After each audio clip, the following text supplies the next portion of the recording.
कि जब technology troops के साथ होती है तो उनका जो स्तर होता है, उनकी जो लड़ने की क्षमता होती है वो अलग ही होती है। और एक टीम बीएसएफ की बनी जिसका नेतृत्व मैंने खुद किया और एक नेटवर्क वहाँ बनाया जिसका नाम रखा bolt kit, border electronically dominated QRT interception technique. ये एक प्रोजेक्ट बनाया गया। सर ये भारत पाकिस्तान वाले बॉर्डर में जो बीएसएफ है अदर साइड में क्या डिफरेंस है? कि हमारी जो फेंसिंग है, जो हमने फेंसिंग वहाँ लगाई है, उसको हम कान और आँख दे दें कि वो देख सके, वो बोल सके। बांग्लादेश से इतनी ज़्यादा क्या कारण, क्या रीजंस है जो घुसपैठ होती है और बेसिकली वो बंगाल में ही होती है, ऐसा क्यों? ये लोग 50 डिग्री सेल्सियस पर भी खड़े हो जाते हैं और देश की रक्षा करते हैं और -10 डिग्री सेल्सियस का टेम्परेचर हो जाए, सर ये कैसे पॉसिबल होता है? जो एक जवान बीएसएफ ज्वाइन करता है उसके अंदर जो जज्बा होता है, उसी से ये सब चीज़ संभव है कि ऐसा हो रहा है। पिछले कुछ समय से जो ड्रोन है, यूएवी है, अनमैन्ड एरियल व्हीकल है, इसका एक बहुत बड़ा रोल है। बहुत बड़ा रोल। हाँ, इसके सामने अभी जो जितने बड़े बड़े हथियार हैं वो फेल हो गए। फेल हो रहा है।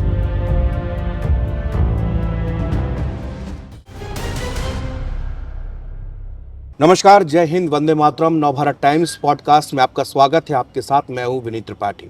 मेरे साथ आज जो शख्सियत है, बॉर्डर सिक्योरिटी फोर्स के पूर्व एडीजी अशोक कुमार शर्मा। अशोक कुमार शर्मा का नाम जब भी हम बीएसएफ के साथ जोड़ते हैं तो सबसे पहले आता है टेक्नोलॉजी। इन्होंने इस फोर्स को, जो कि हमारी सरहदों की सुरक्षा करती है, ये इस फोर्स को आधुनिक बनाने के लिए, इसको टेक्नोलॉजी से बनाने के लिए अशोक कुमार शर्मा का एक बहुत बड़ा योगदान इस बीएसएफ को जाता है। और आज हम लोगों ने उन्हीं सब चीज़ों, क्योंकि पूरी दुनिया में हम देख रहे हैं सिचुएशन किस तरह की है, इनके साथ, सर के साथ में पॉडकास्ट करने का समय मुझे लेना पड़ा। और ये जानकारी जब मुझे मिली कि देश के अंदर एक ऐसी फोर्स, बॉर्डर सिक्योरिटी फोर्स होती है जिसका एक जवान -10 डिग्री में भी रहता है और 50 डिग्री सेल्सियस में रहता है। खुद से कभी सोच के देखिए कि एक शहर से दूसरे शहर अगर जाना पड़ता है तो पानी बदल जाता है, मौसम चेंज हो जाता है, हम लोग बीमार पड़ जाते हैं, लेकिन बॉर्डर सिक्योरिटी फोर्स का हर एक जवान हमारी सरहदों के लिए 24 घंटे जगता है। क्योंकि सरहदें नहीं रहेंगी महफूज तो फिर देश, सर, कैसे महफूज रह सकता है? बहुत बहुत स्वागत है सर आपका नवभारत टाइम्स पॉडकास्ट के साथ।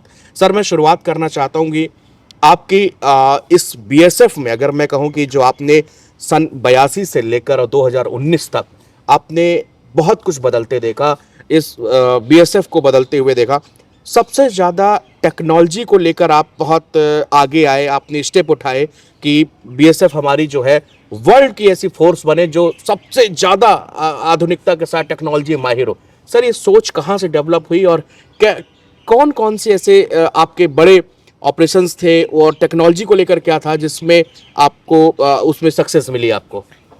देखिए, ये तो एक जग जाहिर बात है कि ट्रुप्स जब टेक्नोलॉजी उनके साथ होती है तो उनकी जो परफॉर्मेंस है वो बिल्कुल अलग होती है। मैं आपको थोड़ा सा इतिहास में ले जाना चाहता हूँ कि 326 बीसी में, वक्त से वो भी 26 के साथ जुड़ा हुआ सब था। 326 बीसी में अलेक्जेंडर सिकंदर ने हमारे कंट्री पर अटैक किया था और उसमें पोरुस के साथ उनकी लड़ाई हुई थी झेलम में। उसमें सिकंदर जीता था क्योंकि उसके पास जो शस्त्र थे, उसके पास जो घोड़े थे, वो दुश्मन की सेना के ऊपर भारी पड़े। उसके थोड़ा बाद में आ जाइए 1526 में, जब बाबर अपनी सेना इंडिया में लेकर के आया और उसका पहला युद्ध हुआ पानीपत में, वॉर ऑफ पानीपत जिसको बोलते हैं, उसमें भी इब्राहिम लोदी के साथ उनकी लड़ाई हुई, लेकिन इब्राहिम लोदी की सेना उनसे नहीं लड़ पाई क्योंकि वो एक नई टेक्नोलॉजी लेके आए थे जिसमें कि गन पाउडर से, उनके पास ऐसी गन थी जो गन पाउडर से चलती थी और इस चीज़ का इब्राहिम लोदी के पास कोई तोड़ नहीं था। और उनकी इस टेक्नोलॉजी ने इतना फ़र्क डाला कि उसके बाद लगातार 1526, 27, 28, 29 तक पूरे इंडिया में उन्होंने कई लड़ाई लड़ी और वो हमेशा विजयी हुए। जो जानने वाली बात यह है कि जब टेक्नोलॉजी ट्रुप्स के साथ होती है तो उनका जो स्तर होता है, उनकी जो लड़ने की क्षमता होती है वो अलग ही होती है। और ये बात 1526 में भी लागू उतनी होती थी, आज 2026 में भी उतनी लागू है। आपने इसे बताया कि मैं 2082-83 से इस फोर्स में आया और उसके बाद फील्ड में भी काम करते रहे। मैं तो बल्कि कई बार बात करता हूँ कि मुझे सीमा सुरक्षा बल के कोई भी अधिकारी को सबसे ज़्यादा उसकी जो अक्षमता है, उसका जो टेस्ट होता है, उसकी जो परीक्षा होती है, वो तब होती है जब वो एज ए अधिकारी के तौर पे बटालियन को कमांड कर रहा होता है। और बटालियन कमांड के तौर पे मैं कहता हूँ कि जल, जंगल, ज़मीन, आकाश, यानी कि जो 4 तरह की अलग-अलग टेरेन कंडीशंस होती हैं, ज़मीनी व्यवस्थाएँ होती हैं, उन सब में मुझे बटालियन कमांड करने का मौका मिला। 2098, 99, 2000 में जब कारगिल युद्ध चल रहा था, उसमें मैं कश्मीर में तैनात था, बॉर्डर के ऊपर, एलसी के ऊपर। उसके बाद मैं अम्बासा, त्रिपुरा के जंगलों में चला गया।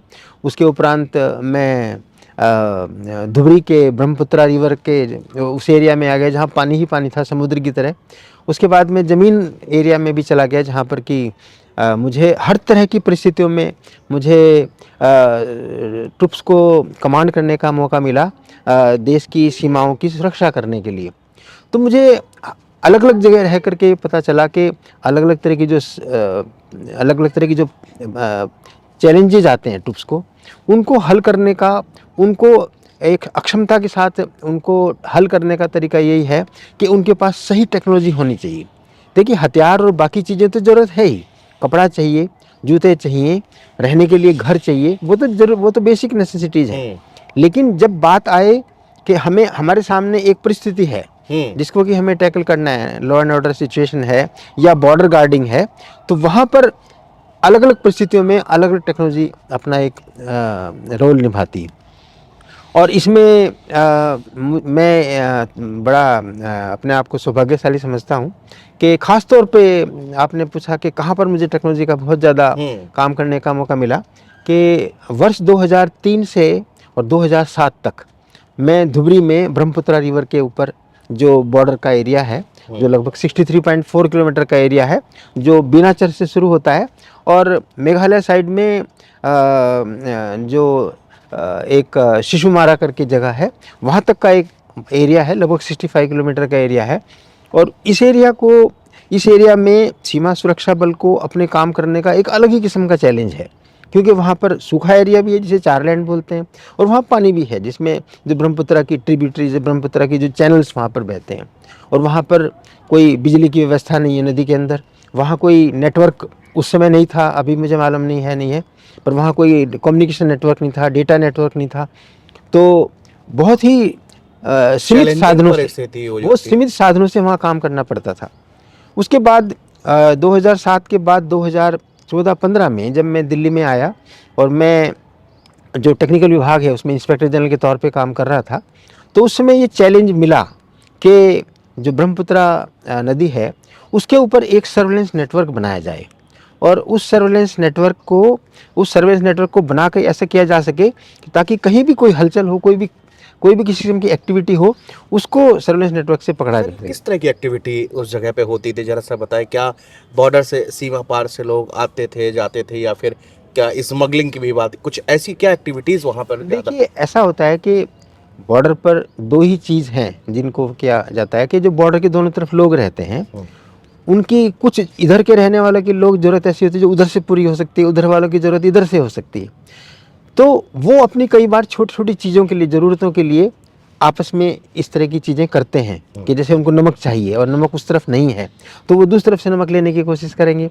तो इस तरह की ज़रूरतों को पूरा करने के लिए जब वो, लेकिन ये नियम संगत नहीं है, तो नियम संगत ना होने की वजह से ये सीमा सुरक्षा बल के जो जवान वहाँ रहते हैं उनके लिए चैलेंज है कि भले ही ये उनके जीवन के लिए ज़रूरी हो, लेकिन क्योंकि जो बॉर्डर के जो नियम कानून हैं उनके लिए इस तरह संगत नहीं है, तो इसको पूरी तरह से रोकने की वो पूरा प्रयास करते हैं। फिर ये भी होता है कि कई बार कि वो मछली पकड़ रहे हैं, कुछ है, कई जगह बॉर्डर जो है वहाँ फेंसिंग नहीं है, तो जो लोग वहाँ रहते हैं उनको ये पता ही नहीं चल पाता है कि बॉर्डर कहाँ है, कि बॉर्डर लाइन कहाँ पर है, जिसे हम जीरो लाइन बोलते हैं, वो कहाँ है। तो वो मछली पकड़ते या खेती करते इधर से उधर जा सकते हैं, कई बार सीमा क्रॉस भी कर सकते हैं, तो उनको रोकना है। तो देखा जाए ये तो एक सीमा उल्लंघन हुआ सीमा का, कि अगर वो इधर आ गए तो सीमा पर जो जवान वहाँ तैनात रहते हैं उनका ये काम रहता है कि वो इधर से उधर, चाहे सामान की आवाजाही हो या लोगों की आवाजाही हो, उसको किसी भी तरह से ना होने दें। और वहाँ जो छोटी बोट यूज़ करते हैं लोग, तो बोट भी देखें कि अपने अपने इलाके में ही रहें, या लोग जो पैदल भी चलते हैं वहाँ पर, या खेती करते हैं उसके आसपास में, कि वो अपने अपने एरिया में रह के काम करें और सीमा के जो नियम कानून हैं उनको किसी तरह से भी उनका उल्लंघन ना हो। ये वहाँ उनका मेन मकसद रहता है। और इसके लिए ये ज़रूरी है कि चाहे जहाँ पानी है या चाहे ज़मीन है, वहाँ पर कि उसके ऊपर एक निरंतर एक दृष्टि बना के रखी जाए, उसके ऊपर एक नज़र रखी जाए, सर्वेलेंस रखा जाए।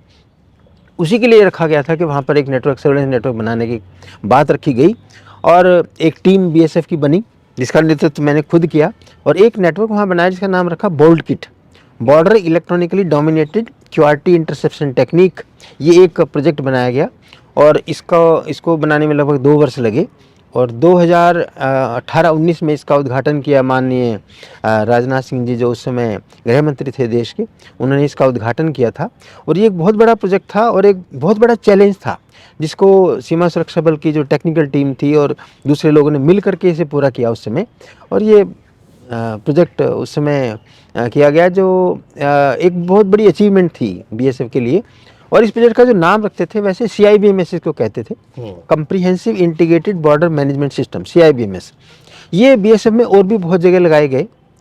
देश के उत्तर में जो हमारा जो सीमा है वहाँ पर भी CIBMS लगाया गया और उनका भी उस तरह से उद्घाटन किया गया, उनको बताया भी गया ताकि जो भी हमारे सीमा के ऊपर कार्रवाई होती है तो जो देश के नागरिक हैं उनको भी पूरा हक है और उनका इंटरेस्ट भी रहता है कि हमारी सीमाएं किस तरह से प्रोटेक्टेड हैं, क्या चीज़ें वहाँ पर लगी हुई हैं और किस तरह से काम कर रही हैं। तो उनका तरह तरह के साधनों से बताया भी गया कि कैसे हुआ है। तो जो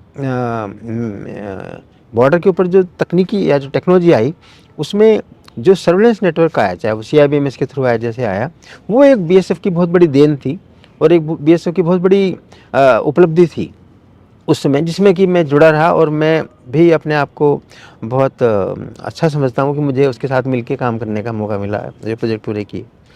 सर, जब भी हम लोग बीएसएफ की बात करते हैं तो हम लोगों को एक आम हिंदुस्तानी ये सोचता है कि जो भारत पाकिस्तान की सीमा पर तैनात जो जवान, एक बाड़ लगी हुई है लंबी सी और एक प्रहरी अपना हाथ में गन लिए खड़ा हुआ है और चूंकि इधर पूरा अपना उस सरहद की रक्षा कर रहा है। सर, ये भारत पाकिस्तान वाले बॉर्डर में जो बीएसएफ है अदर साइड में क्या डिफरेंस है? कहाँ पर तनाव ज़्यादा रहता है? भारत पाकिस्तान बॉर्डर पर किस तरह की चीज़ें, गतिविधियाँ वहाँ होती हैं? हाँ, थोड़ा वैसे तो देखिए बॉर्डर तो सब जगह एक जैसा ही होता है, लेकिन आपने बिल्कुल सही कहा कि हमारे जो पश्चिम में जो भारत का जो बॉर्डर है और जो हमारे उत्तर पूर्व में नॉर्थ ईस्ट में जो हमारा बॉर्डर है ईस्ट में, उनमें थोड़ा सा फ़र्क है। और मेरे एक तो वहाँ टेरेन का फ़र्क है कि जो उत्तर पूर्व में जो हमारा बॉर्डर है जिसमें बंगाल से लेकर के त्रिपुरा और मिजोरम तक जो हमारी स्टेट्स हैं उनका बॉर्डर, जो उनके सामने जो भी देश पड़ता है उनके साथ सीमाएं हैं उनकी, तो थोड़ा फ़र्क ये है कि नॉर्थ ईस्ट में यानी कि उत्तर पूर्व में जो हमारी सीमाएं हैं वहाँ जो लोग रहते हैं बॉर्डर के दोनों तरफ, उनकी जो भाषा है, उनका जो जीवन शैली है, उनका जो रहन सहन है, वो आपस में बहुत एक दूसरे से मिलता है। अच्छा। यहाँ तक कि उनकी आपस में रिलेशंस हैं और उसको लेके चलते हुए उनका ये बहुत रहता है कि वो बॉर्डर क्रॉस करने के लीगल साधन भी हैं। वहाँ जगह जगह पोस्ट बनी हुई है जहाँ से वो वीज़ा लेकर के और सही तरीके से जा सकते हैं।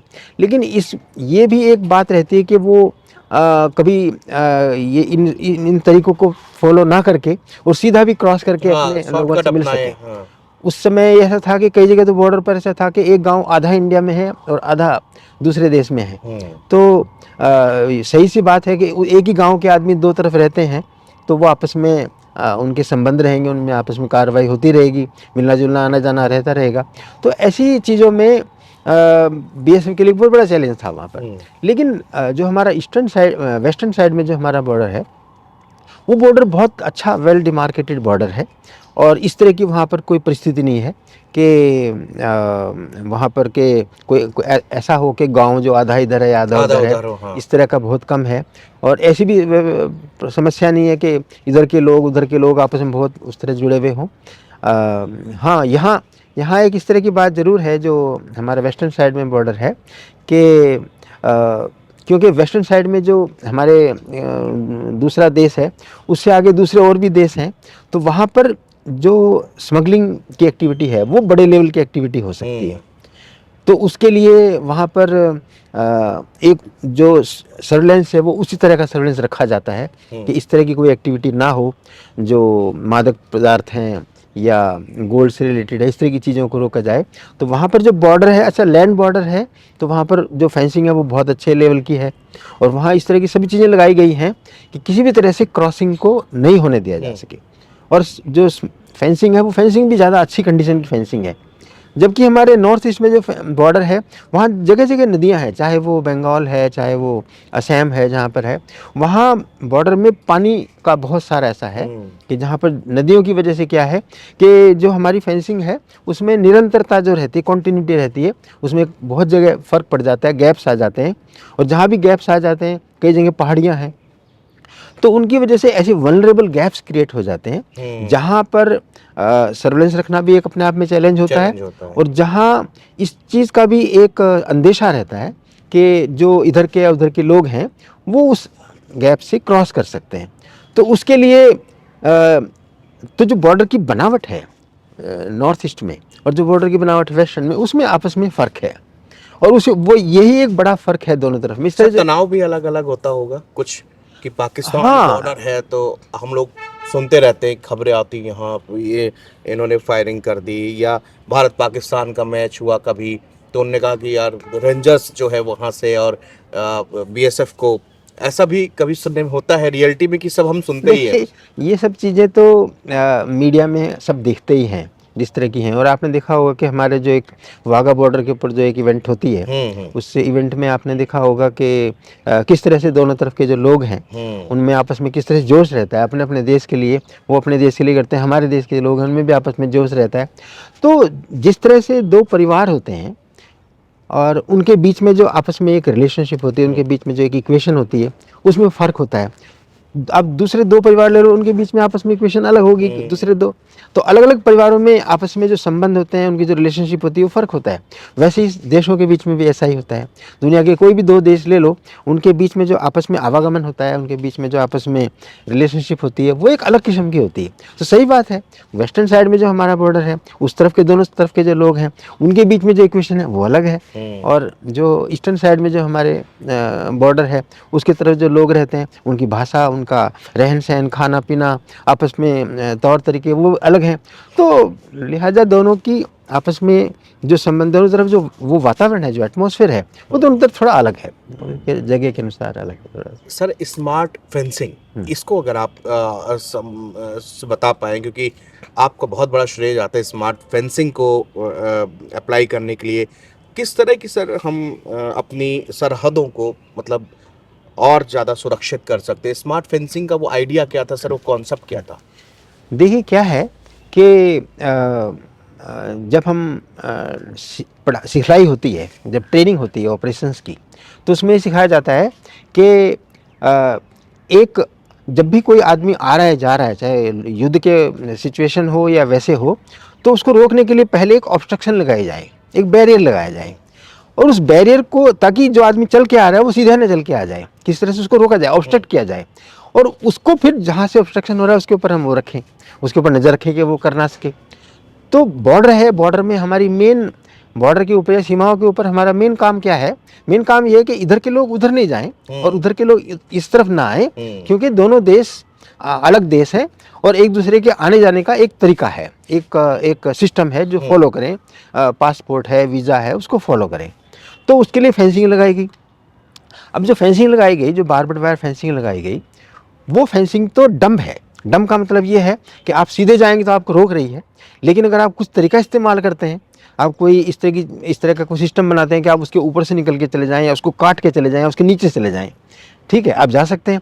तो फेंसिंग आपको क्या करेगी? कुछ नहीं करेगी। और फेंसिंग बता भी नहीं सकती। फेंसिंग तो ट्रुप्स को इन्फॉर्म नहीं कर सकती कि भाई मुझे कोई काट रहा है।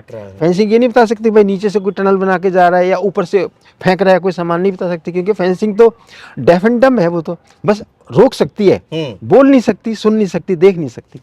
तो यही चीज़ अगर हम कर सकें कि हमारी जो फेंसिंग है जो हमने फेंसिंग वहाँ लगाई है, उसको हम कान और आँख दे दें कि वो देख सके, वो बोल सके, वो कह सके अपनी बात कि कोई आ रहा है, कोई यहाँ से क्रॉस करने की कोशिश कर रहा है। अगर हम ये चीज़ कर दें तकनीकी के माध्यम से, हम टेक्नोलॉजी लगा करके अगर हम अपनी फेंसिंग को इस लायक बना दें, उसमें एक खूबी पैदा कर दें कि जब उसे कोई काट के निकल रहा है तो हम तुरंत उसकी जानकारी जो हमारे ट्रूप्स हैं वहाँ तक पहुँच जाए, हमारी पोस्ट तक पहुँच जाए।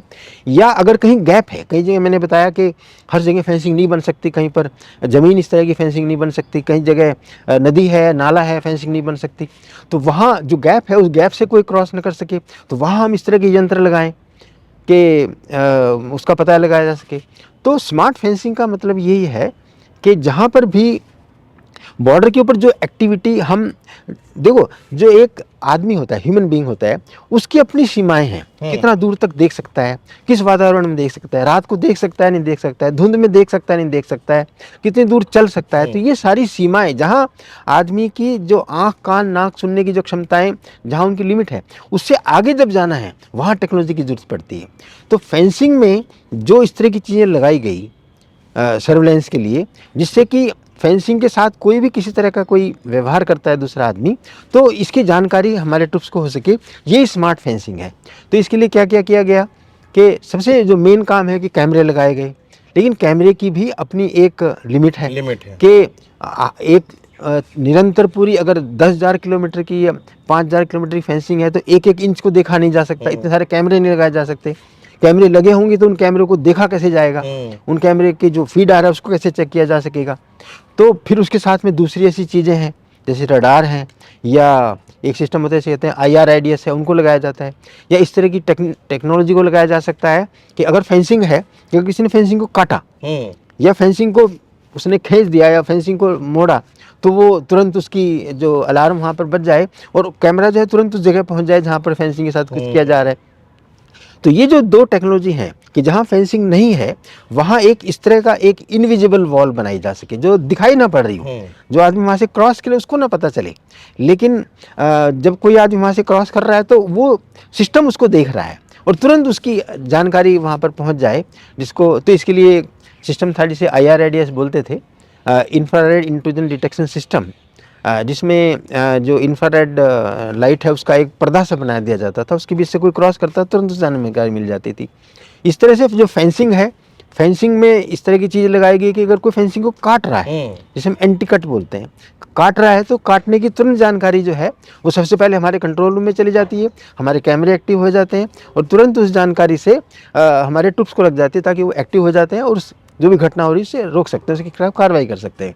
तो ये जो एक्स्ट्रा सिस्टम लगाए गए, इन सिस्टम को जब फेंसिंग के साथ लगाया गया तो फेंसिंग में जो कमियां रह गई थी, जिनको वल्नरेबिलिटीज बोलते हैं, फेंसिंग में जो गैप्स थे या जो कमियां थी, जो वल्नरेबिलिटी गैप्स थे, उनको पूरा करने के लिए जो इलेक्ट्रॉनिक सपोर्ट सिस्टम लगाया गया उसके ऊपर भी काम हो रहा है। ESVP बोलते हैं उसको, कि जो वल्नरेबल पैचेज हैं, वल्नरेबल पैचेज के ऊपर जो इलेक्ट्रॉनिक सिस्टम लगाया गया उससे ESVP बोलते हैं।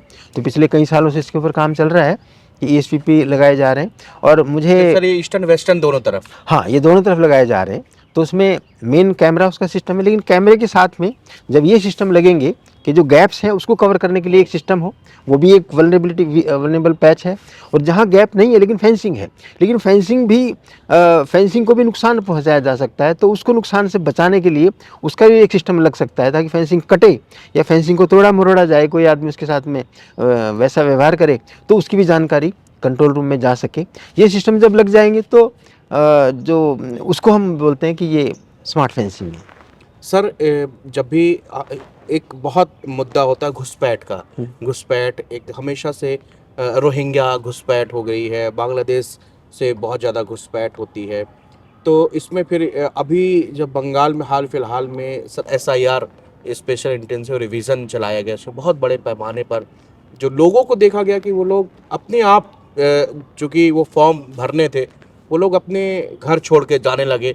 BSF ने कई सारे जो है ऐसे 10-10, 15-15, 50-50 लोगों के ग्रुप को पकड़ा और उनसे पूछताछ की कि भाई, तो कोई बता रहा है कि जी हम वहाँ रहते थे, वहाँ से अपनी चाची के यहाँ आए तो वहाँ यहीं रह गए, फिर ऐसा। सर ये बांग्लादेश से इतनी ज़्यादा क्या कारण, क्या रीजंस हैं जो घुसपैठ होती है और बेसिकली वो बंगाल में ही होती है, ऐसा क्यों?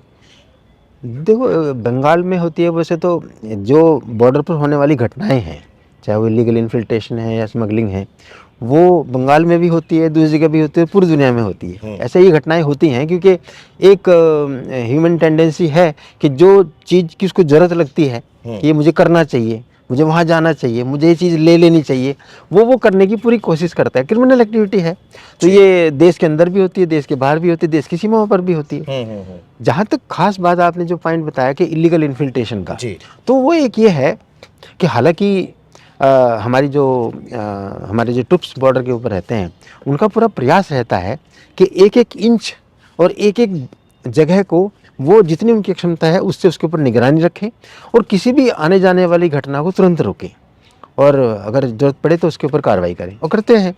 लेकिन क्या है, मैंने आपको बताया कि पहले तो फेंसिंग थी ही नहीं बॉर्डर के ऊपर, पहले फेंसिंग नहीं थी।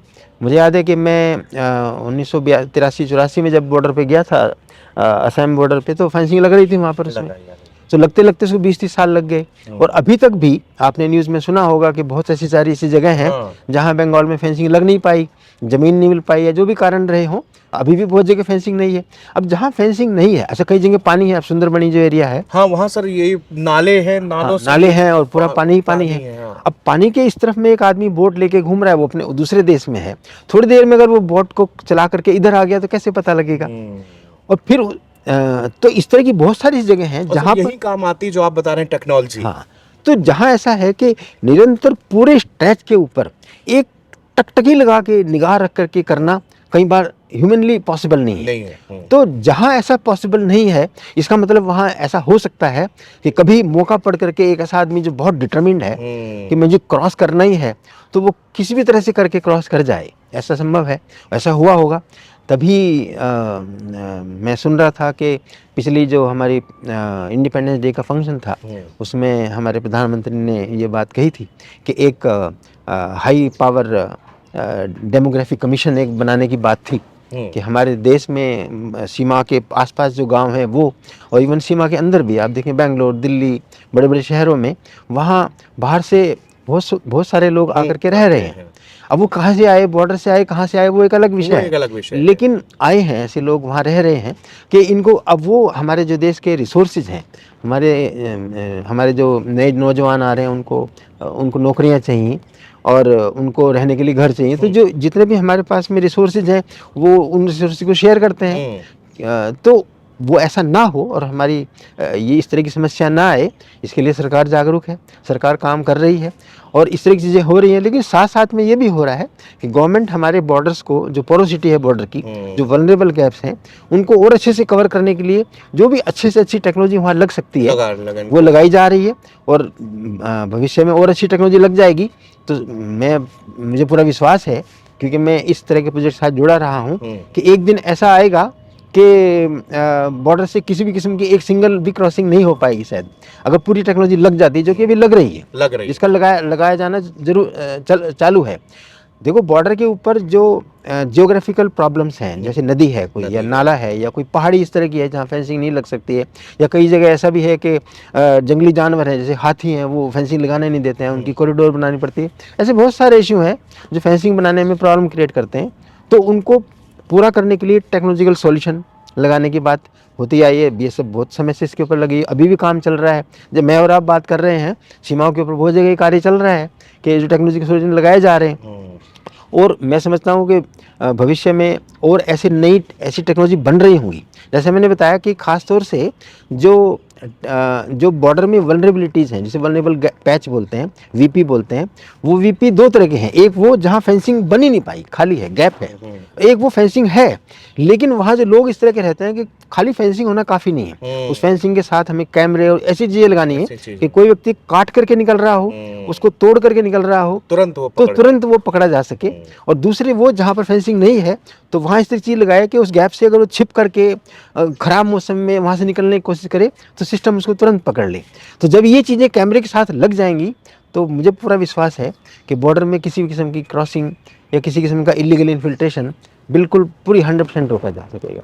सर ये जैसे अगर हम वर्ल्ड की, अगर हम जैसे इंडिया की अपने बॉर्डर की हम लोग बात कर रहे हैं, तो दुनिया में जितने भी सभी देशों के लगभग सारे बॉर्डर्स होते हैं अलग अलग, तो क्या सर उनकी सिक्योरिटी के लिए कि वहाँ पर टेक्नोलॉजी क्या डिफरेंट, और जैसे हम लोग इजराइल को सुनते हैं कि वहाँ पर की जो उनकी बॉर्डर सिक्योरिटी है वो बहुत डिफरेंट होती है, टेक्नोलॉजी बहुत हाई है।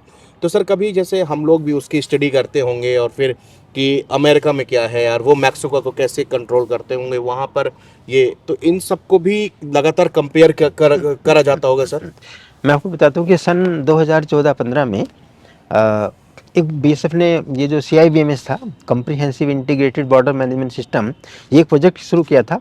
और सरकार की, हमारे गृह मंत्रालय की और बीएसएफ की, उसमें एक बहुत बड़ा एक एफर्ट किया गया था कि पूरी दुनिया से जो अच्छे से अच्छे सिस्टम है उनको स्टडी किया गया। हमारे सीमा सुरक्षा बल के लोग, जैसे आपने इजराइल का नाम लिया, वहाँ भी गए और दूसरे देशों में भी गए, और जाकर उन्होंने देखा कि अलग अलग तरह की जो सीमाएं हैं और उनकी जो अपनी समस्याएं हैं उनको हल करने के लिए किस तरह की टेक्नोलॉजी का इस्तेमाल किया गया। अब एक बात तो आप मान सकते हैं कि जैसे स्कूटर का टायर जो है वो कार में लगाया जा सकता है, कार के टायर को ट्रक में लगाया जा सकता है, जैसी स्थिति है वैसे सामान लगेगा। तो ये जरूरी नहीं कि जो टेक्नोलॉजी वहाँ लगी है वो यहाँ पर भी लग जाए। इसको प्लान किया गया गृह मंत्रालय के साथ मिलके, तो जो अच्छे से अच्छे सिस्टम्स थे उन सबको लगा कर देखा गया कि सबको लगाइए और एक स्टडी करते हैं कि कौन से सिस्टम हमारे लिए जरूरी हैं, कौन से नहीं हैं। तो वो लगा करके किया गया। करने के बाद में इसकी ये जो स्टडी हुई, स्टडी के एक रिजल्ट निकाला गया कि कुछ ये सिस्टम है, ये सिस्टम महंगे भी हैं और इन सिस्टम की ज़रूरत नहीं है। और उससे जो एक सीख ली गई, उससे जो एक लेसन लर्न किया गया, उसके बाद उसी तरह से हमारे जो प्रोजेक्ट हैं, सर्वेलेंस प्रोजेक्ट्स हैं, उनको मॉडिफाई किया गया और अब उनकी कॉस्ट भी कम गई, लो कॉस्ट सिस्टम बनाया गया उनको। और ये ध्यान में रख के किया गया कि हम जो वल्नरेबल कैप्स हैं पहले उनको कवर करें, क्योंकि जहाँ फेंसिंग बहुत अच्छी अवस्था में है, जहाँ पर टावर बने हुए हैं, जहाँ पर ट्रुप्स जो हैं रात दिन निगरानी कर रहे हैं, वहाँ से तो कोई निकलेगा नहीं, निकलना संभव नहीं है।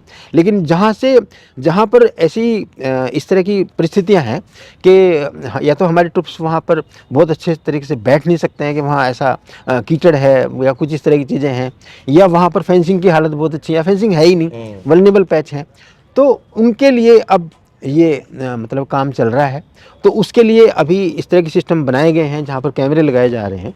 लेकिन मेरा अपना सोचना ये है कि कैमरे के साथ साथ में कैमरा सिर्फ देख सकता है, कैमरा सिर्फ देख सकता है। अब मान लिया एक हमने किसी जगह पर 100 कैमरे लगाए हैं, अब 100 कैमरे 100 कैमरे लगाए, 100 कैमरे का वीडियो आप लाइव ही नहीं देख सकते, तो स्टोर्ड वीडियो को कैसे देखेंगे? सिर्फ आप सिलेक्टिवली कहीं देख सकते हैं। इसलिए ये बहुत ज़रूरी है कि जो घटना है उसको किसी टेक्नोलॉजी से पकड़ा जाए।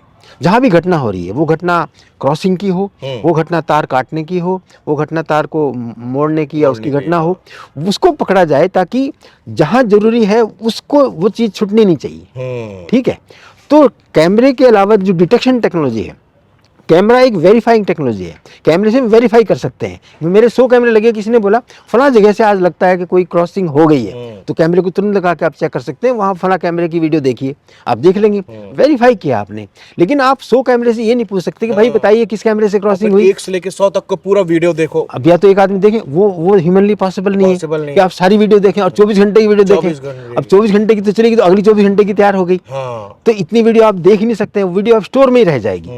तो या तो ऐसा हम ऐसी सॉफ्टवेयर बने कि जितनी भी वीडियो है उस सबको खंगाला जा सके, उसमें देखा जाए कहाँ क्या हो रहा है, वो भी एक बहुत बड़ा टास्क हो जाएगा। अच्छा, आसान ये है कि जो विजुअल वेरिफिकेशन है, कैमरे के साथ में वो चीज़ लगाई जाए जो किसी भी घटना को पकड़ सके। वो क्रॉसिंग की घटना हो गैप में से, वो तार को काटने की घटना हो, तार के ऊपर से कोई फेंक रहा है सामान उसको पकड़ा जा सके, तार के नीचे से कोई जा रहा है टनल बना के उसे पकड़ा जाए, तार को काट के बीच से निकल रहा है उसको पकड़ा जा सके।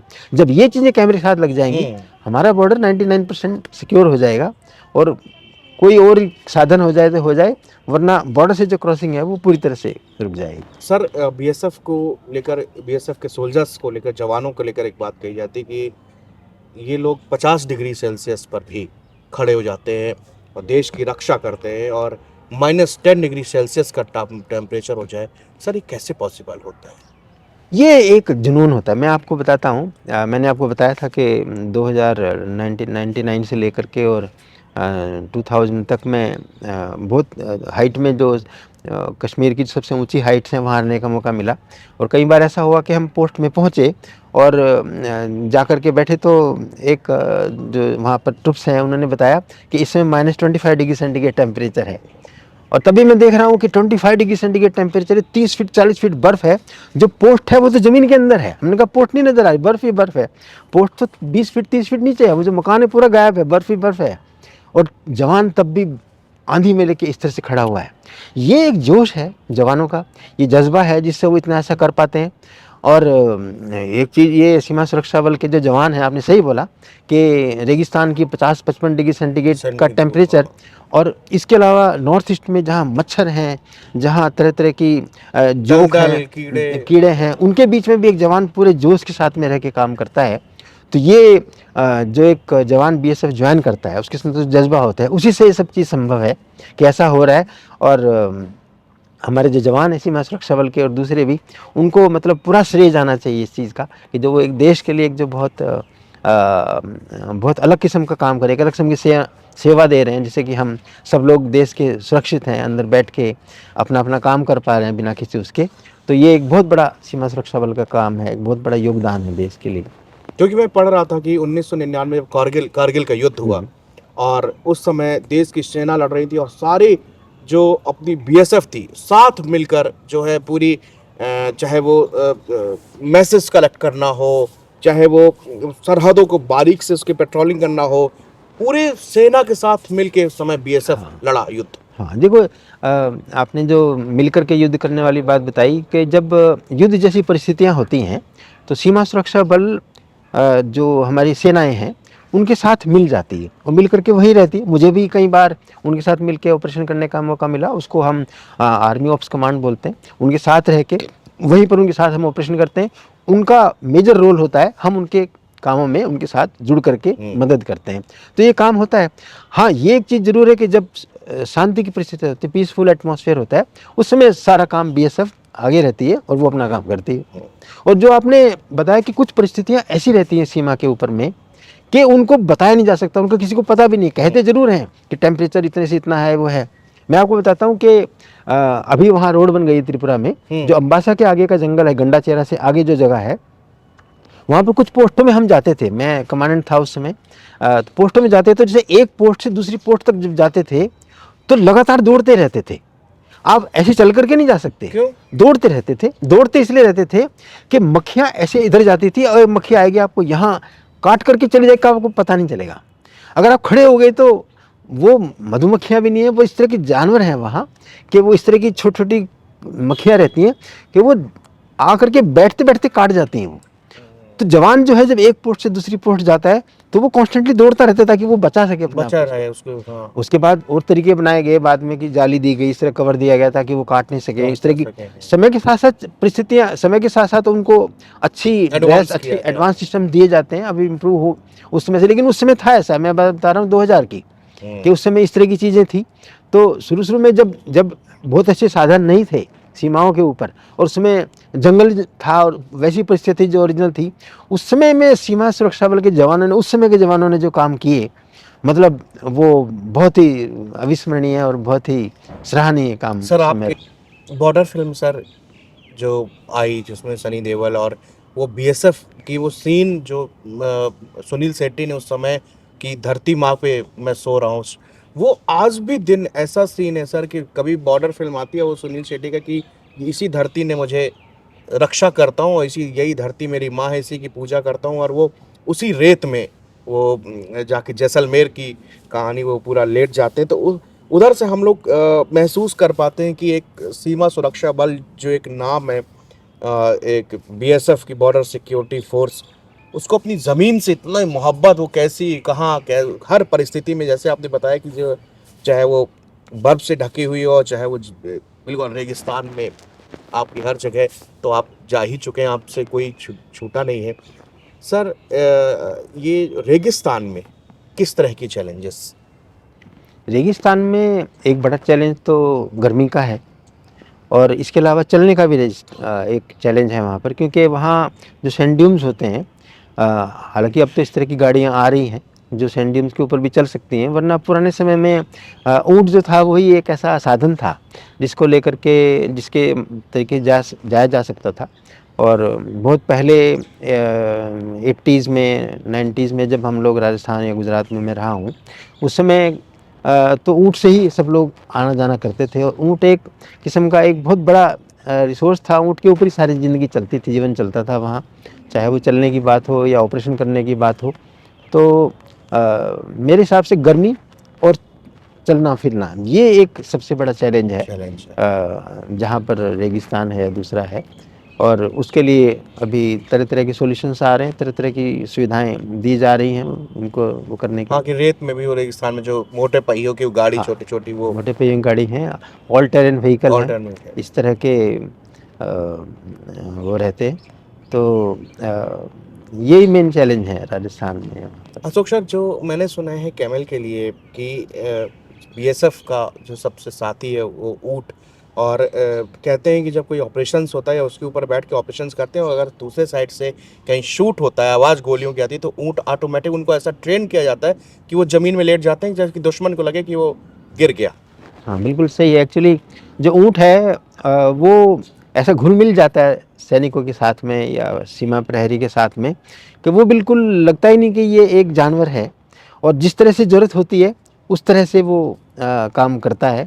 अगर ज़रूरत होती है कि उसको छिपाना है तो बिल्कुल ज़मीन पर लेट भी जाता है, ज़रूरत होती है तो दौड़ाना है तो दौड़ भी सकता है, और जिस तरह की रिक्वायरमेंट होती है ऊँट उस तरह से काम करता है। तो एक वो एक साथी बन जाता है एक सीमा प्रहरी का बॉर्डर के ऊपर, और हर तरह की परिस्थितियों में हर तरह की रिक्वायरमेंट उससे फुलफ़िल हो जाती है। तो मैं तो मानता हूँ कि रेत का जहाज़ कहते हैं ऊँट को, जहाज़ नहीं है वो रेत का साथी जो है वही ऊँट है। और कल कितने भी अच्छे साधन आ जाएँ, टेक्नोलॉजीज़ आ जाएँ, पर ऊँट का जो जवाब एक ऊँट का कोई जवाब नहीं है। वो एक रेगिस्तान का हीरा है ऊँट। रेगिस्तान का हीरा है। सर, ऑपरेशन सिंदूर के दौरान जब देश में किस तरह से टेक्नोलॉजी को लेकर, बेसिकली मैं पूछ रहा हूँ, किस तरह की टेक्नोलॉजी, क्योंकि सर ये जो 2 दिन का एक संघर्ष दोनों देशों के बीच में हुआ, और तो इसमें सबसे ज़्यादा देखा गया कि ड्रोन अटैक हुए, मतलब डायरेक्ट फाइट नहीं, टेक्नोलॉजीज़ पे डिपेंड था पूरा। सर, किस तरह की टेक्नोलॉजी बीएसएफ के पास थी, और वो पूरा उस अगर ऑपरेशन को आप टेक्नोलॉजी के एंगल पर बता पाएँ? वैसे तो जब ये ऑपरेशन हुआ तो मैं तो सीमा पर नहीं था, यहाँ था, और मुझे भी ज़्यादातर जो जानकारी मिली वो मीडिया के थ्रू जो भी पता चला उससे मुझे भी मालूम जानकारी मिली है। लेकिन जो जितनी मेरी जानकारी है सीमा सुरक्षा बल के बारे में या दूसरे फोर्सेस के बारे में, तो आप वैसे देखें पूरी दुनिया में, आप यूक्रेन में देखें और दूसरे किसी कंट्री में देखें कि पिछले कुछ समय से जो ड्रोन है, यूएवी है, अनमैन्ड एरियल व्हीकल है, इसका एक बहुत बड़ा रोल है। बहुत बड़ा रोल, हाँ, इसके सामने अभी जो जितने बड़े-बड़े हथियार हैं वो फेल हो गए, फेल हो रहा है। और फाइटर एयरक्राफ्ट भी इसके सामने फेल हो गए। इससे टैंक को बर्बाद किया जा सकता है, इससे बिल्डिंग को बर्बाद किया जा सकता है, इससे एक सिंगल आदमी को अगर वो करना, एक्शन करना है, वो भी किया जा सकता है। तो ड्रोन, ये एक बात पता चली ऑपरेशन सिंदूर भी और ये दूसरे जो ऑपरेशन चल रहे हैं पूरी दुनिया में, कि आने वाले समय में ड्रोन जो है वो एक जहाँ पर भी कन्फ्लिक्ट हैं, जहाँ पर भी किसी तरह के ऑपरेशंस हो रहे हैं, ड्रोन का बहुत महत्वपूर्ण रोल होगा। और जहाँ तक सीमा सुरक्षा बल की बात है, सीमा सुरक्षा बल के जो जवान हैं और जो सीमा सुरक्षा बल के जो लोग हैं, वो अपने आप को समय से आगे के लिए तैयार करके रखते हैं। जितनी मेरी जानकारी है, सीमा सुरक्षा बल में इस तरह की एक लेबोरेटरी बनाई गई है जिसमें सीमा सुरक्षा बल जो है, जो ड्रोन पकड़े जाते हैं उनकी फोरेंसिक जांच कर सकती है। ये शायद सीमा सुरक्षा बल के पास ही एक इस तरह का वो है।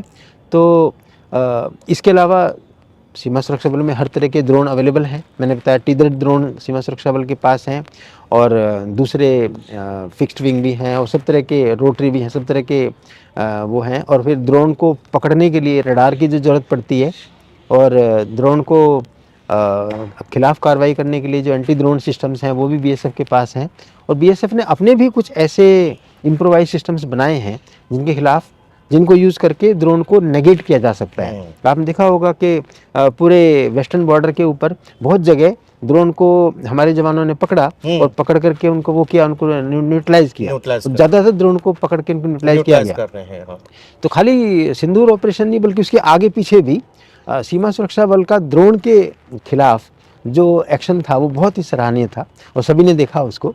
तो मैं मानता हूँ कि टेक्नोलॉजी के लिहाज से बीएसएफ में बहुत अच्छे डेवलपमेंट हो रहे हैं और बहुत वेल इक्विप्ड फोर्स है टेक्नोलॉजी के लिहाज से।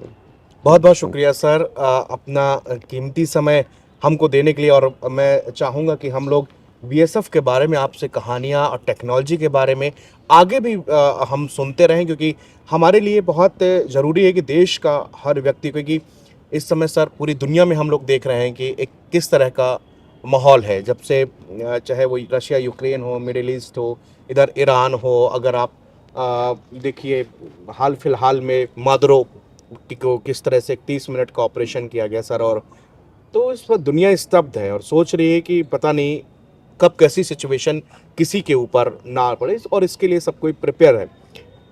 सर बस मैं आखिरी में आपसे एक देशवासियों के लिए एक अपील, और क्योंकि हिंदुस्तान की बीएसएफ आप उस प्रहरी रहें उसके, तो वो आप क्या कहना चाहेंगे अपनी कुछ देश के जवानों को, अपने यूथ को क्या मैसेज देना चाहेंगे?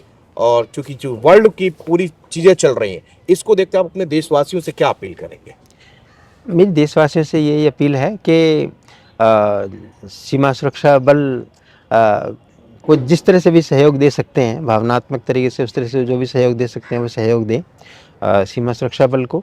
और जो हमारे नौजवान हैं जो ये सीमा सुरक्षा बल का हिस्सा बन करके सीमा सुरक्षा बल ज्वाइन करके अपना कंट्रीब्यूशन दे सकते हैं। सीमा सुरक्षा बल में हर तरह की रिक्वायरमेंट है। मैंने बताया वहाँ पर एयरक्राफ्ट हैं, वहाँ वाटर क्राफ्ट हैं, वहाँ हर तरह की टेक्नोलॉजी इस्तेमाल हो सकती है। तो जो लोग भी ये सोचते हैं कि वो देश की सीमाओं पर जा कर के देश की सेवा दें और सीमा सुरक्षा बल को ज्वाइन करके सीमा सुरक्षा बल का हिस्सा बने, तो वो ज़रूर करें और हमारी सीमा सुरक्षा बल को और एक अच्छा फोर्स बनाएं। बहुत शुक्रिया सर, बहुत शुक्रिया। और जितना सही में जितना टेक्नोलॉजी शार्प होगी, तेज होगी, उतने ही हमारे प्रहरी और मजबूत बनेंगी, उतनी ही महफूज हमारी सरहदें भी होंगी। जय हिंद, वंदे मातरम।